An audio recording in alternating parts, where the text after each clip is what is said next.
Good morning. This is the Blaine's World podcast that can be found each week on Facebook, YouTube, and LinkedIn. You can also listen in on Spotify or Apple Podcasts, and you can get more information and listen to previous shows on our website at, if I'm aware of the way here, at www.blainesworld.net. I'm your host, Blaine Greenfield, and I'm here in my Zoom studio in lovely downtown Fairview, North Carolina. And each week we focus on positive news and information about people and organizations in both Western North Carolina and throughout the country. And toward that end, it's my pleasure to introduce you to my friend and longtime friend, Brian Biro. And Brian, you can wave to all your fans and friends who are watching this. So if you're watching Hey, nice to see everybody. Thanks for being with you, Blaine. You know, any chance I get to hang out with you is a great time. Okay, and the feeling is mutual. And I have to I'll give a real brief introduction, but I love how you sign your letters and your emails. And he calls himself, which is true, husband, father, had grandfather, speaker, author, and also known as America's breakthrough speaker. And let me ask you, how did you get that nickname, or America's breakthrough speaker? How'd that come about? First of all, breakthroughs are my passion. I've been for 47 years through 3 different careers, I've been focused on how do we break through? How do we break through and create better habits? How do we break through in our relationships? How do we break through in our health? And can breakthroughs be not only possible, most people would say they're possible, but can we actually make them plannable? And so through my 3 careers, first as a swimming coach, a US swimming coach, then in my corporate career, we ended up being a vice president of 2 corporations, large corporations. And then for 33 years as a speaker, I've kind of focused in to come to a conclusion that yes, breakthroughs are not only possible, they're plannable when you follow a very simple kind of formula, which is about vision plus personal responsibility plus team. So, and I like to make things real, as you know. So, because when we hear, we forget. When we see, we're more likely to remember, but it's when we do that we understand. So I'm called America's Breakthrough Speaker because I've had right about 1 million people over those last 33 years in these 1,900 events break through 1-inch thick boards karate style at the end of the event. And it's not just for the fun of it, though it's the most fun. As you know, you've done it yourself. It's a metaphor of breaking through that it causes you to actually apply that formula that I just talked about to do something you didn't know you could do when you walked in the room. So it's the greatest combination individual and team experience you'll ever have in an event. The individual part is everyone writes on their board something they want to break through in their life. Could be in their health, could be in their relationships, could be something they're good at, but they plateaued. So the individual essence of the breakthrough is related to the meaning. And I've had people bring their families back together from this.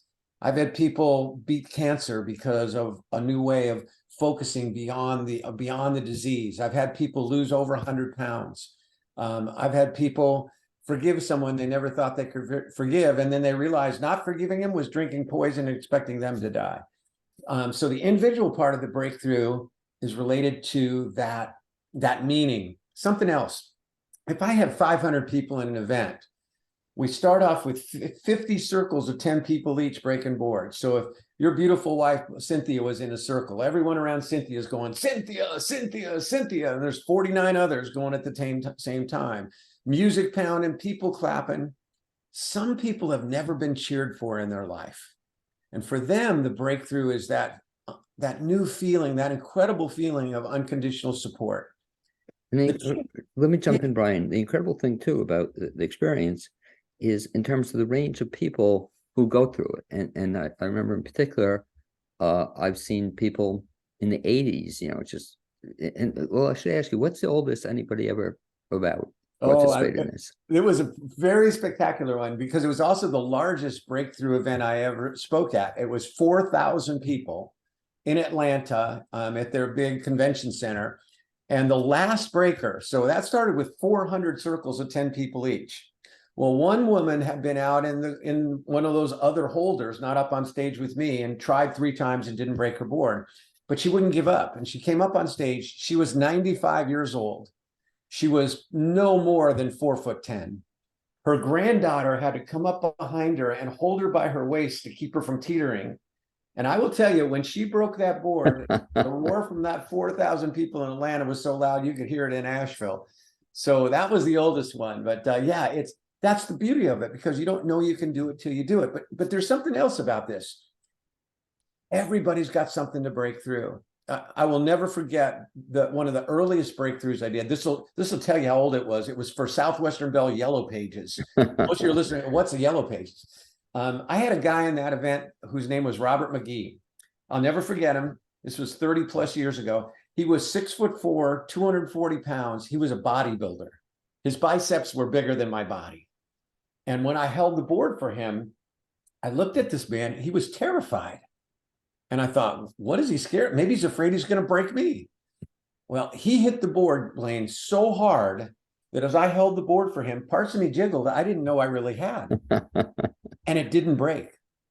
And right before him had been a young woman who was very petite, who had gone right through it. And so I looked at him, I said, Robert, what'd you look at?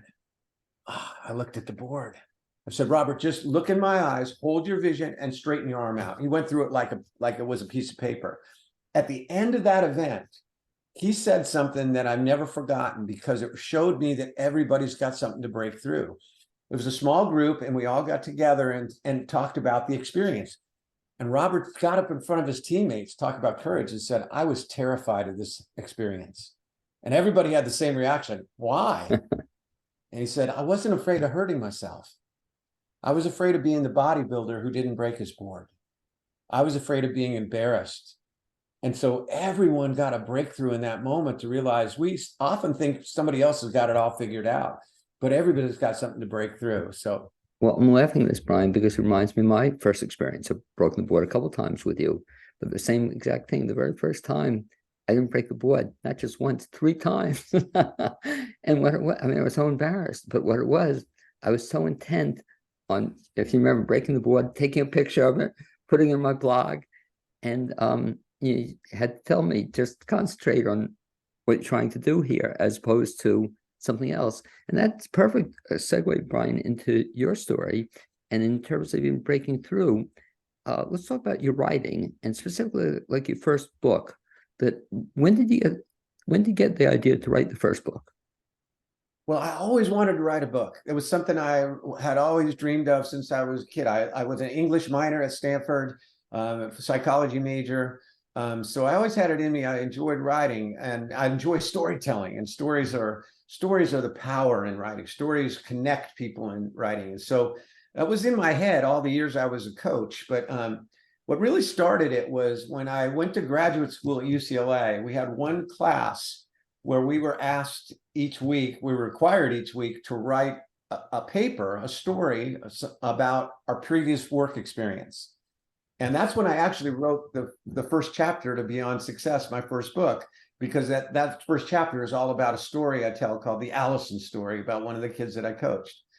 But as I started to move into the world that I'm in now as a professional speaker, I really wanted to kind of put in writing the very things that I teach, and to bring that alive through stories. So it was in the first 4 or 5 years of my speaking was when Beyond Success really got completed. But it was really a lot of fun too, because it allowed me to get to know my mentor, probably the greatest coach of all time.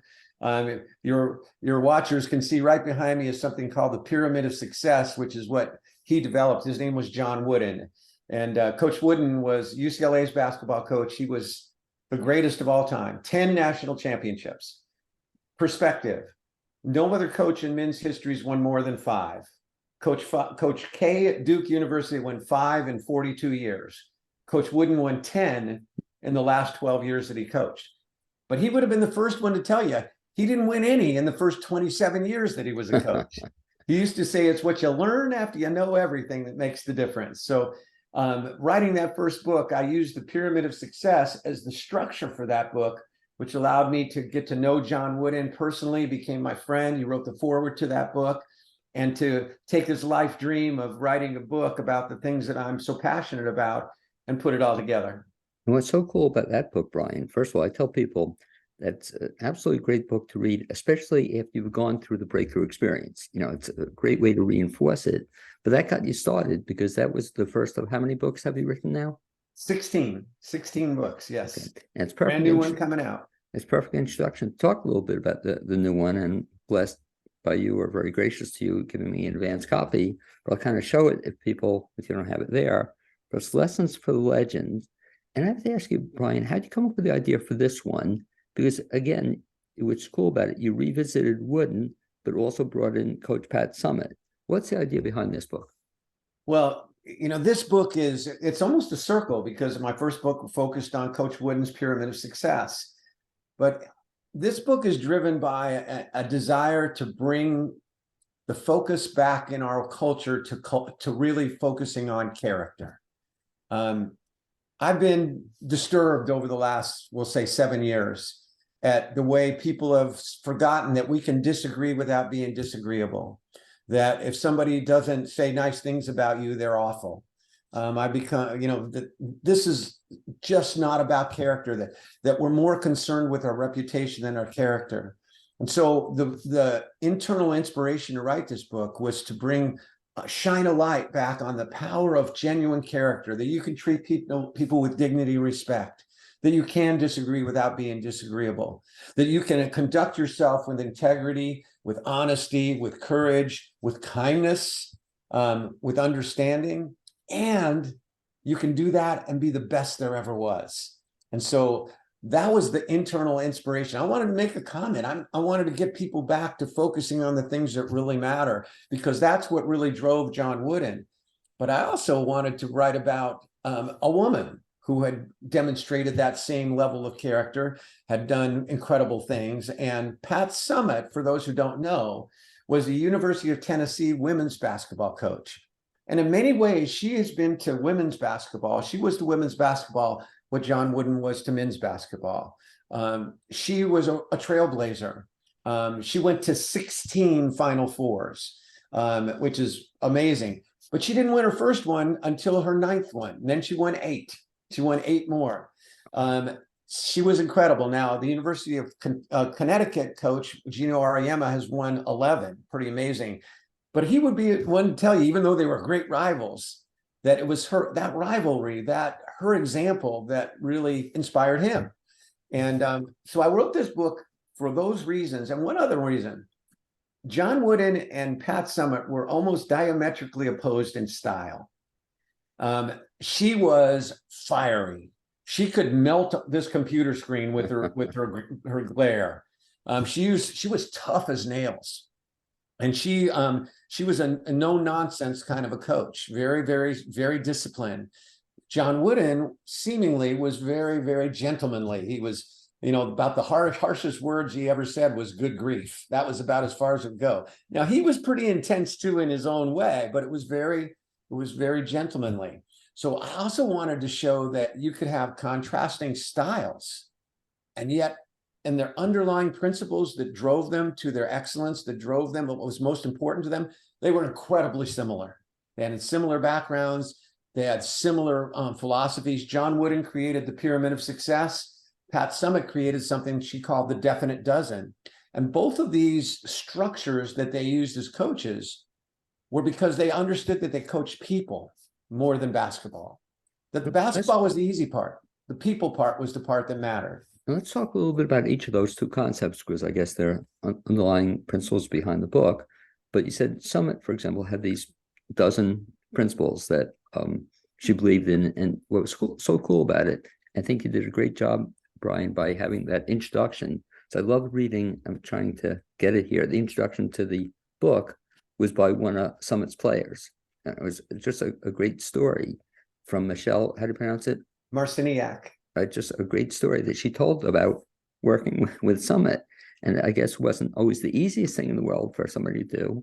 Nor, by the way, we'll talk about Wooden wasn't the easiest person to work for, but if you bought into his philosophy, you were great. But talk about Summitt. So these dozen ideas, dozen principles, what were they all about? Well, she called it the Definite Dozen. And, I think it would have been harder for Coach Wooden and Coach Summitt to coach, especially Coach Wooden in these days, because we have what's called the one and done in college basketball, where you only have a lot of the best players only play 1 year in college, and then they go off to the pros. In Coach Wooden's time, if you play basketball, you played 4 years. And in fact, and he was coach for the first year, you weren't allowed to play varsity. Right, that's right. You had to play freshman basketball. So you got a chance to really teach. And both of these two coaches, these two legends, really saw themselves first as teachers more than coaches. They thought that teaching is the foundation of coaching. In fact, John Wooden never called himself a coach. He always called himself a teacher. And so what they wanted to teach was much more than how to dribble a basketball and create, make screens and rebound. They wanted to teach people how to live a good life, how to be a self-leader, how to have great discipline, how to have great focus. And so Coach Summit created what she called the definite dozen. And they were just these simple areas of life, principal areas that if you mastered them, and she would use that as the beginning foundation when she started teaching and coaching you, and she worked on it every day in practice. We focused on those definite dozen. Things like become a great communicator, which a great example for her. I tell the story of an example of one of John Wooden's player to bring out her principle of be a great communicator. She was terrified of being in front of people when she started coaching, as was Coach Wooden. He was probably his greatest fear was public speaking. But both of them over their lifetime and over their careers realized that if they couldn't communicate beautifully, they couldn't rise to their true potential. So I tell the story in under Coach Summit's principle of be a great communicator, become a great communicator of Bill Walton, one of John Wooden's greatest players. And Walton had a terrible stutter from the time he was a young man. He could not speak without stuttering. Very bright man, in fact, a brilliant man. But he realized that communication was so important, and he worked at it, just as Pat Summitt did, just as John Wooden did. He learned how to do things like chew gum to strengthen his muscles in his mouth, how to practice in front of a mirror. And he became, later on, after his playing career, he became a Hall of Fame broadcaster.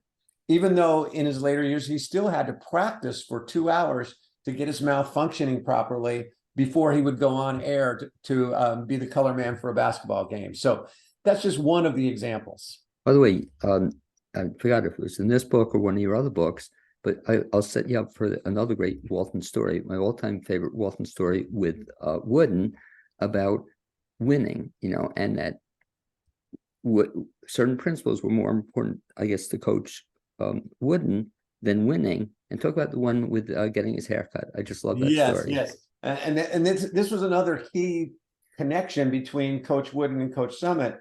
They both wanted you to focus most of all on what you put in, not on the result. The result was important. They both wanted to win, but what they wanted more was you focus on the things that lead to winning or lead to being the best you can be. John Wooden, 27 years at UCLA, never said the words winning or losing to his players. Did he want to win? Oh, yeah. But what he wanted was them to focus on what he considered the true definition of success. And it's very parallel to Coach Summit's, which is success is peace of mind, comes only from knowing the best of which you're capable. In other words, focus on what you put in, good things will come out. But the Walton story you're telling about, his senior year, Bill Walton came back for his senior year at UCLA. He was the National Player of the Year, one of the probably 2 greatest college players of all time.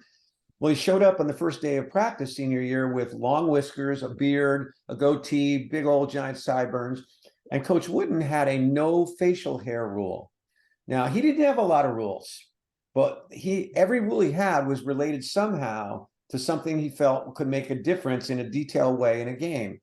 And the reason he had a facial hair rule is he believed that you carried more sweat and that it would ball up and it would get on your hands, falling off of that facial hair, and it would create a turnover. That turnover could lead to the end of the game. So Walton shows up. He's 21 years old or 22 at that time, and he walks into this first practice of the year and says, "Coach, with all due respect, sir, several of us are seniors. We're over 21 now. We believe we should be able to wear our hair the way wear facial hair." And Coach Wooden, in his gentlemanly way, walks over to Bill, puts his arm around him, says, "Bill, I have never been more proud of a player. A man has got to stand up for what he really believes in. And we're really going to miss you." Walton Walter went back in the locker room, 15 minutes, he was shaved, and those sideburns didn't come back until he was at Portland, the Portland Trailblazers. And I bet Wooden would have kept to that, you know. Talk about one other great Wooden story, and then we'll get to a great Summit story. But the other one, and they sometimes get confused. I don't know if it's in your first book or one of your other books, but I love the Walton story about basics and tying shoelaces. You know? Yeah, it was really about putting on socks. Right.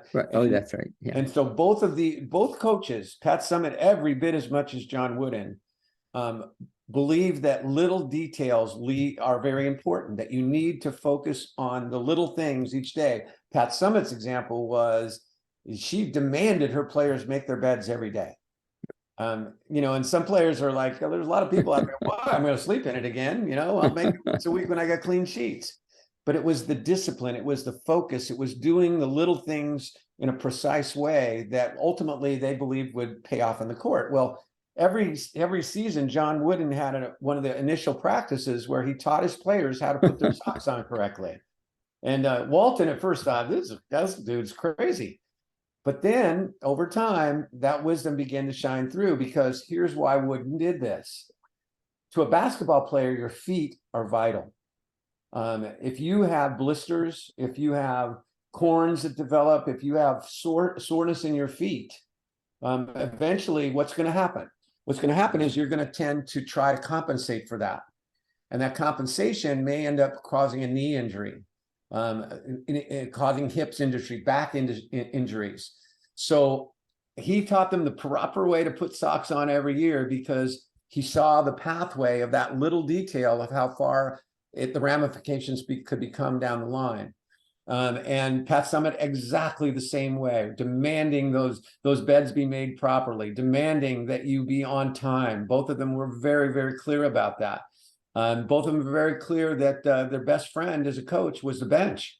And if you weren't adhering to their simple rules, and none of the rules were arbitrary, all of the rules were about being a better teammate and about being the best that you can be.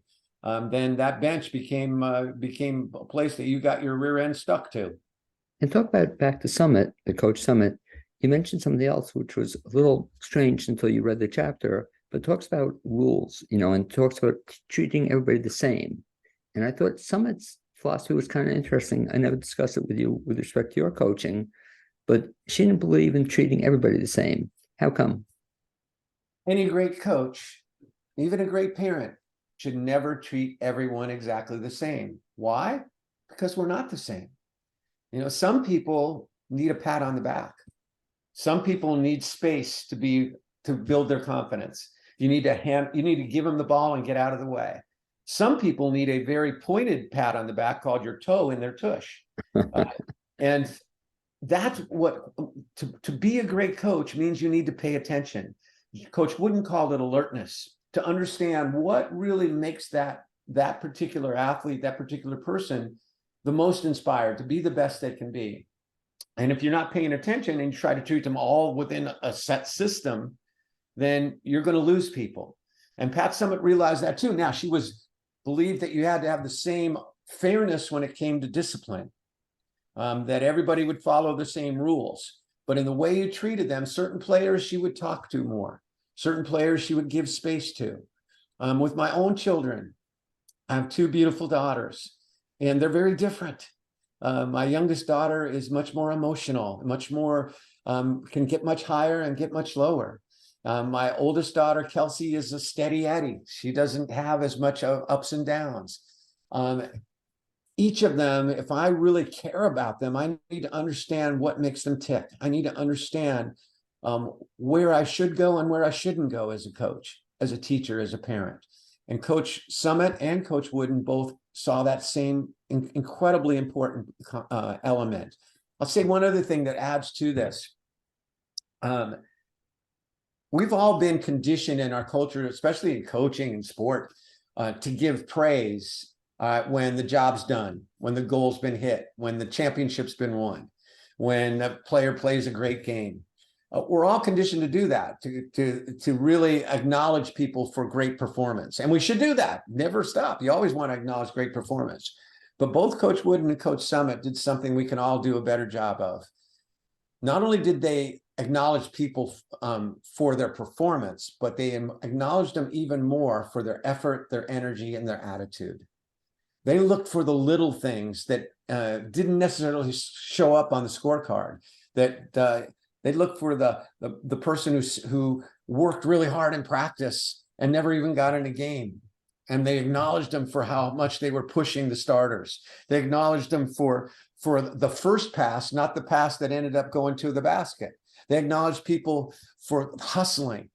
And when you do that, you're going to create more results, because now people are focusing on what they do control instead of what they don't control, which ultimately was the biggest connection between John Wooden and Pat Summitt. They wanted you to focus on the things you did control and do the absolute best job with them.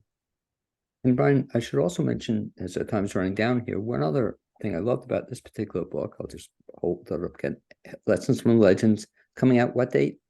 November 14th, my wife's birthday. It's a great day. Okay, but talk about the Lessons from Legends. You not only talked about Wooden Summit, but you brought in so many other examples, which I loved. And let me just ask you a question on those other examples. How do you choose them, or how they come about winding up being in the book? Well, that's really a good, I have stories in the book. There's tons of stories about Michael Phelps, the great Olympian, Reese Witherspoon, the actress and producer, incredible story. Michelle Obama. I talk about Peyton Manning. So people from sports, from entertainment, Warren Buffett from business, a couple of different people. Part of it was people I really admire. All right. And part of it was, as I studied the elements of the definite dozen, and I knew the pyramid of success, I would just research stories until I found a story that would really bring out that particular principle. And so it was kind of a combination. I wanted to talk about people that I think exemplified the overall focus on character, and pretty much everyone in that book does. LeBron James is one of my favorite basketball players, if my favorite basketball player, but the story isn't about basketball. The story is about him creating a school in his hometown of Akron, Ohio, that is called the Promise School. And it's the thing he's most proud of in this world besides his family, because he wanted to give back. He wanted to give back to his community and help young people avoid the downside that so many follow in that community of Akron, Ohio, to give them a chance, a promise at life. So it was a labor of love to discern the stories and find the stories that could really illuminate the different principles. And it was also a labor of love because each of these people I admire for some aspect of their character. And again, to encourage people to read the book, you'll learn from each of these people, not the things they do every day or the things you read about them in the newspaper, but these are kind of stories that you never thought about, and that they're all great examples. Brian, if folks want to get the book, let's talk about what happens on the 14th. So starting on November 14th, they get Lessons from Legends. What's the best way to get it? You can get it anywhere starting November 14th. So anywhere you buy books, you like to buy books. So you can buy them online. You'll be able to buy them on Amazon and Barnes and Noble. They'll be in bookstores. You can go to my website and we buy it directly from me. But I love that it's available wherever you buy books. So there's no holds barred. Go out and get them. It fits into a stocking for Christmas. So perfect size. It's also great, by the way, for traveling too, going on a plane or something. Great book to carry with you. And you mentioned your website, Brian. Your website is what? It's just my name. It's www.brianbiro.com. BRIANBIRO. Don't try to say that 3 times fast. It'll mess up every time. Come out Byron Biro, but brianbiro.com. And of course, my passion in life, what I love as far as my professional life is speaking. It's been an incredible ride for 33 years with a little bump in the road called COVID. But I'm back out there doing this work I love so much, and I do it because of the way I feel inside when I'm on the stage. I joke, but it's true. When I'm on stage, I'm 25. I get off stage, I'm back to 69, but on stage, I am 25. And I should mention, if folks go to the website, they'll not only find information about the book, but they'll also find information about your speaking engagements. And if you want to contact Brian Biro as a speaker, strong recommendation. I think I've heard you, or actually had been blessed to see you in person 3 or 4 times. Each time it gets better, Brian. So I just love your speaking. I love your writing. And I have to ask a final question. It's a tough one maybe to answer, but what's next on the agenda? Do you have anything planned? I haven't come up with what I'm going to do as my next book, but I'm beginning to get an idea. I think I might write another Lessons from Different Legends. Well, So from a whole different realm rather than sport, I might do it from the world of entertainment, since that's something that you love so much. So that's beginning to percolate in my mind. And I'm looking forward to one thing that's happened in speaking is that people are so excited to be able to be back in person together. There's an energy that is just higher than I've ever seen it, because we know what felt like to not be able to get together during those COVID years. So there's just this electricity and energy in every event. So I am just loving. I did 10 events in the last 35 days, which is a lot. And I love that kind of activity because it's doing what I think I'm put on earth to do. and the only thing missing as I'm looking, I don't see your roller skates in the background, but how you get from one event to another. And to me, one other amazing story about Brian Biro. In all the years you've been doing this, you've told me you've never missed one event. Never missed one event. Better knock on wood. I've had to drive all night on 3 occasions, but the luck was it was drivable. I could have had an event in New York and California, but each one I was able to get there. And these were 4 hour. One of them was a full day event, so I drove all night from Pittsburgh, Pennsylvania to Syracuse, New York in a driving rainstorm. Taught all day, finished at 4. All I know is by 4:30, I was in my hotel room. I woke up the next morning asleep on the bed with the television going. So, but I've never missed one, and had some close calls between travel and not feeling my best, but always out there. And I will say this, every time I've been on stage, even if I've been under the weather, when I'm on stage, I'm not under the weather. I'm doing what I love. Well, and you certainly do it very well. And I look forward to another 35 years of speaking. I look forward to another 14 books, Brian. And most importantly, I look forward to seeing you hopefully in the near future, buddy. Be well. Can't wait. Thanks so much for being on your show. You're a great example of the lessons. Maybe I'll make you the next legend. Thanks, buddy. Speak to you soon. Thanks, buddy. Bye-bye.